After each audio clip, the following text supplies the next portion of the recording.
অনেকটাই লেট হয়ে গেল তোমাদের দিতে। দিনটা ছিল ফাল্গুন মাসের 24 তারিখ, আমার দিদির বিয়ে ছিল। যাই হোক বন্ধুরা, শুভ সকাল। আমরা চলে এসেছি জল সাজতে। ওহো, তোমাদের তো বলাই হলো না, গিয়েছিলাম কোথায়?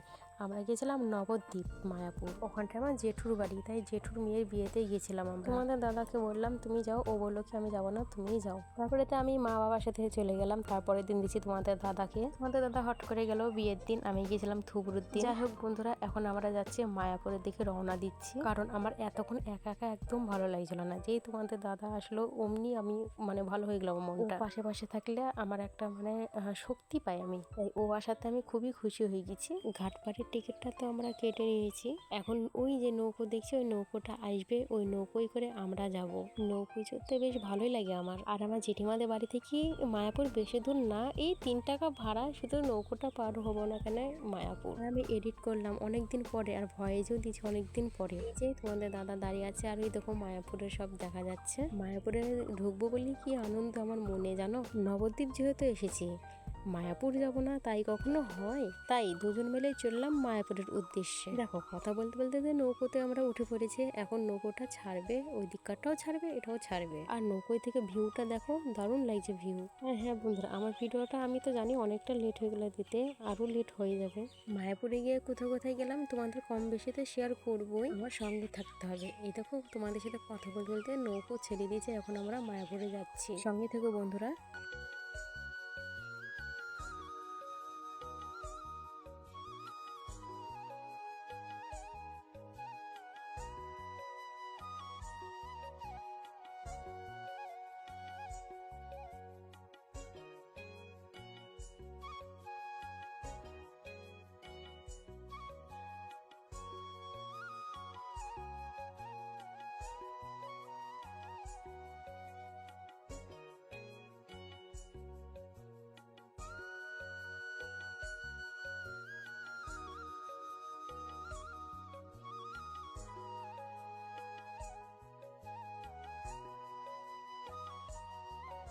দেখুন নৌকোটা এখানে দাঁড়ালো, এখন আমরা নামবো আর মায়াপুরের মধ্যে ঢুকেও পড়েছি। আর এই গোপী ড্রেসটা দিয়েছে, এই গোপী ড্রেসটা তোমাদের দাদা আমাকে কিনে দিয়েছে। কথা বলতে বলতে চলে আসলাম এতক্ষণ সমাজী মন্দিরের সামনে। আর মায়াপুরে আসলে মনটা যেন সত্যি খুবই ভালো হয়ে যায়। অবশ্য আজকের দিনে আমরা মায়াপুর মন্দিরে উঠিনি, আমরা পরের দিন গিয়ে মায়াপুরে প্রসাদও খেয়েছি। আমরা আবার এই দুটো একটা মন্দিরে আমরা উঠেছি, ঠাকুর দর্শন করেছি।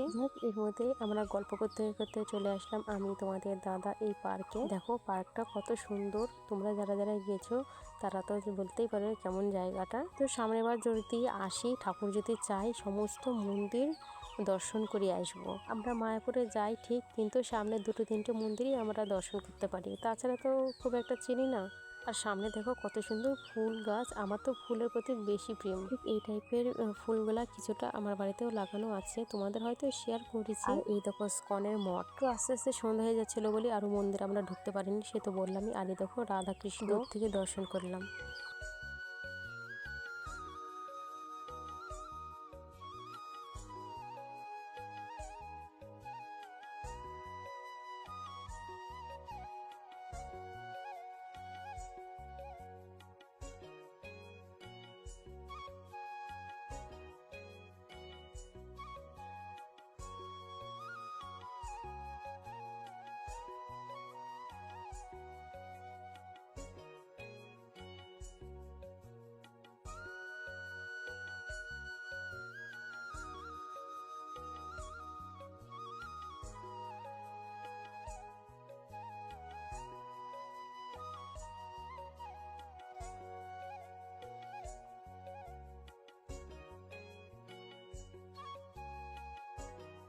আর মায়াপুরে আসলে মায়ায় পড়ে যায়, সত্যি করে মায়ায় পড়ে যায়। সামনের বার যাবো, সামনের বাড়ি গিয়ে আমরা মন মতন করবো। আর দেখো যেতে যেতে সামনে রাধা গোবিন্দ আরতি করতে করতে যাচ্ছে। আরতি তো না, এমনি হরেকৃষ্ণ গান করতে করতে যাচ্ছে।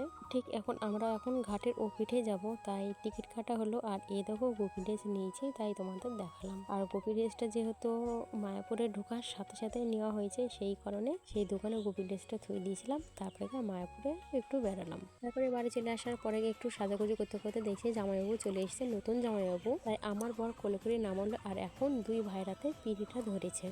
আমার বর আর আমার জামাইবাবু। আর মাঝেরটা কিন্তু আমার নতুন জামাইবাবু। আর যেই দিদির বিয়ে হচ্ছে ওই দিদি কিন্তু আমার জেঠতুতো দিদি, ও কিন্তু সবারই বড়।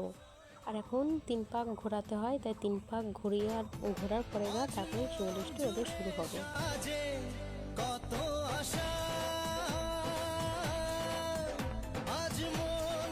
আর আমার দিদির বিয়ে কিন্তু রাতে হয়নি, পরের দিন বাসি বিয়ে হয়েছে। ওদের নিয়মে যেটা আছে সেটাই তো হবে। আর কিছু ফটো দিয়ে দিলাম আর আমার দিদি জামাইবাবুকে আশীর্বাদ করে দিও, একটা জীবন ভালোভাবে থাকতে পারে। টাটা।